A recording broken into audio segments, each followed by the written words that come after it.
Razia Arabic கல்லூரின்றதுனால அல்லாஹ்வோட ரஹமத்தும் உங்களுக்கு இருக்குது, துனியாவோட கல்வியும் உங்களுக்கு இருக்குது.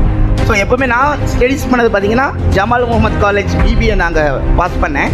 அந்த ஜமால் முகமது காலேஜ்க்கு ஒரு சிறப்பு என்ன சொல்லுவாங்கன்னா, அந்த காலேஜ் மண்ணை தொட்டுட்டோன்னா ஒரு சாதாரண மனுஷனை கூட உலக அளவுக்கு பெருமைப்படுத்தக்கூடிய மண் இருக்கிறதுன்னு சொல்லுவாங்க.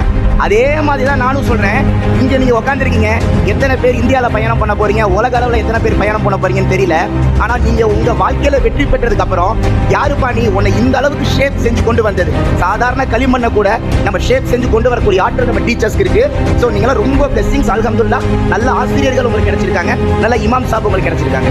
ஸோ அந்த நேரத்தில் நீங்கள் பெருமைப்பட்டு ஸ்டேஜில் நிற்கும் போது யாருப்பா அவங்களை இப்படி செஞ்சதுன்னு சொல்லும்போது ரொம்ப பெருமையாக நீங்கள் சொல்லலாம், ரஸியா அரபிக் கல்லூரியில் நான் படித்தேன், அங்கே இருக்கிற ஆசிரியரோட ஷேப்பால் நான் கொண்டு வந்தேன்ற மாதிரி சொல்லலாம். ஸோ அல்ஹம்துலில்லாஹ் எல்லாத்துக்கும் அந்த நசீப் வந்து கொடுப்பானாக. நம்ம கல்லூரி எப்பவுமே மறக்கக்கூடாது, நம்ம ஸ்டாஃப் எப்பவுமே மறக்கக்கூடாது. உங்களோட ஒவ்வொரு வெற்றிக்கு பின்னாடியும் உங்கள் கல்லூரி இருக்குது, ஆசிரியர் இருக்காங்கன்றதை நீங்கள் மறக்காதீங்க. ஸோ அதான் தெரியப்படுத்துறது. இன்னொன்று, நம்மள்ட்ட என்னதான் காசு பணம் இருந்தாலும் நாங்கள் வந்து மக்களை பார்க்கும்போதோ சொந்தக்காரங்களை பார்க்கும்போது துவா பண்ணுங்க. ஸோ என்னோட தந்தையார் ஹஜ்க்கு போகிறாங்க, அதுக்காக எல்லாரும் துவா பண்ணுங்க.